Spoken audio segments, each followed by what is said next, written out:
सुकेश, इस आधार पर नीतीश कुमार कह रहे हैं कि हम आगे की नीतियां उसी तरीके से बनाएंगे, क्योंकि अब ये तय हुआ एक सैंपल सर्वे में बिहार नाम के राज्य में कि अब 65% ओबीसी का जो तादाद है वो है, और यही परिलक्षित होगा अगर दूसरे राज्यों में, तो निश्चित तौर पर देश की सियासत जो है आमूल चूल तरीके से बदलेगी।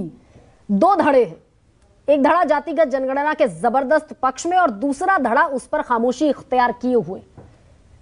ऐसे में 2024 और अभी जो ए.के. वाजपेयी कह रहे हैं, नीतियों को जरा आप सुकेश जी बता देना प्लीज। आई एम सॉरी, नीतियों पे पब्लिकली तो कोई नहीं कहेगा कि हम इसके खिलाफ हैं। गुरु प्रकाश पासवान ने भी कहा कि हम इसका समर्थन करते हैं। किसने किया था? किसकी सरकार थी? बिल्कुल गुरु प्रकाश पासवान की सरकार थी। लेकिन जातीय जनगणना पे वो स्पष्ट नहीं बोल रहे, क्योंकि ये बोलना भी राजनीतिक तौर पे खतरे से खाली नहीं है। अब बात आई कि जो अभी जातीय सर्वेक्षण हुआ है और नतीजे आए हैं सामने, आंकड़े आए हैं आपके सामने। टाइमिंग देखिए, राजनीति में टाइमिंग बहुत इंपॉर्टेंट है। नरेंद्र मोदी जी की सरकार स्पेशल सेशन बुलाकर महिलाओं के लिए आरक्षण लेकर आती है। जो आरक्षण खुद कह रहे हैं वो 24 से तो लागू नहीं हो सकता, 29 में देखेंगे। पता नहीं 29 में भी होगा कि नहीं होगा, मुझे नहीं लगता। बहुत सारे जानकार इस पे उनकी राय भिन्न है कि शायद 29 में नहीं हो सकता, ये 34 से हो पाएगा। लेकिन स्पेशल सेशन आता है क्योंकि एक मैसेज देना है, एक पॉलिटिकल नैरेटिव गढ़ना है, इसलिए स्पेशल सेशन बुलाया जाता है।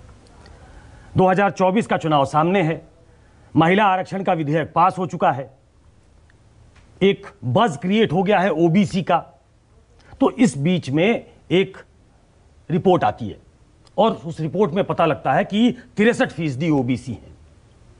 और उसके पहले कांग्रेस से में खड़गे से लेकर सोनिया गांधी से लेकर राहुल गांधी से लेकर बिल्कुल कांग्रेस का हाथ आम आदमी के साथ से शिफ्ट कर जाते हैं, कांग्रेस का हाथ ओबीसी के साथ। बाकी जो ओबीसी के छत्रप है वो हैं।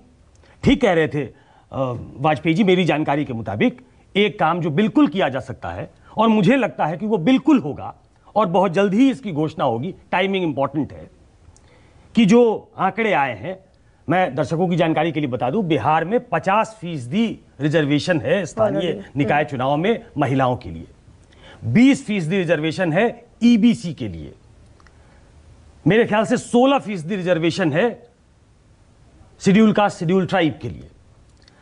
इन आंकड़ों के आधार पे अलग से एक आरक्षण की घोषणा होगी और यह बताने की कोशिश होगी कि एक तरफ महिला के लिए आरक्षण का विधेयक पास हुआ, यह तो कब आएगा ये मालूम नहीं, लेकिन हमारा कमिटमेंट देखिए, हमारा कमिटमेंट आपके कमिटमेंट से बढ़िया है, अच्छा है, विश्वास करने लायक है। तो वो बड़ा पॉलिटिकली कन्वीनियंट होगा कि सामने एक आंकड़े के आधार पे आरक्षण दे दिया जाए और उस पूरे वर्ग को बहुत देखिए, राजनीति बहुत कमाल का खेल है भाई। नीतीश कुमार ने ओबीसी में ईबीसी बनाया। उस समय उन्होंने ओबीसी को एक तरह से नहीं देखा, ओबीसी में कैटेगराइज किया, उसमें ईबीसी गढ़ लिया, दलित को विभाजित किया, उसमें महादलित गढ़ लिया। हाँ। और अपने लिए एक बड़ा वोट बैंक क्रिएट किया, चूंकि वो लालू यादव से अलग थे।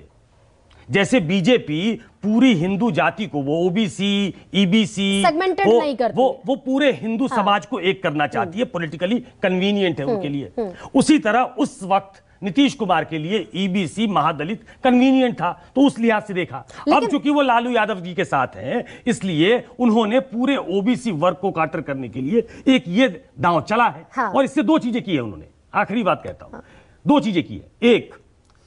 एक उन्होंने ये किया कि नरेंद्र मोदी को बैकफुट पे डालने की कोशिश की कि वो ओबीसी होंगे, लेकिन 31 के बाद पहली बार कोई सर्वेक्षण हुआ, वो किसने कराया? नीतीश कुमार ने। नीतीश कुमार कहां से आते हैं? ओबीसी वर्ग से आते हैं। और दूसरा, उन्होंने इंडिया ब्लॉक पे एक प्रेशर क्रिएट करने की कोशिश की। अब यहां से मैं एक सवाल जनरेट करती हूं कि 2024 ये बड़ा चालाकी और चतुराई बड़ा कदम। बिल्कुल, इंडिया ब्लॉक में भी अपने वजूद को, जैसे मैंने कहा, कि स्टैब्लिश और ज्यादा स्ट्रांगली स्टैब्लिश करने की कोशिश की, लेकिन 2024 में नीतीश कुमार का ये मास्टर स्ट्रोक लोकसभा की 543 सीटों के लिए कितना कारगर साबित होगा? और ये ओबीसी की जो लामबंदी है बिहार के जरिए से, ये पूरे देश में कैसे परिलक्षित होगी? देखिए, अभी तो आपने बिहार देखा है। हाँ।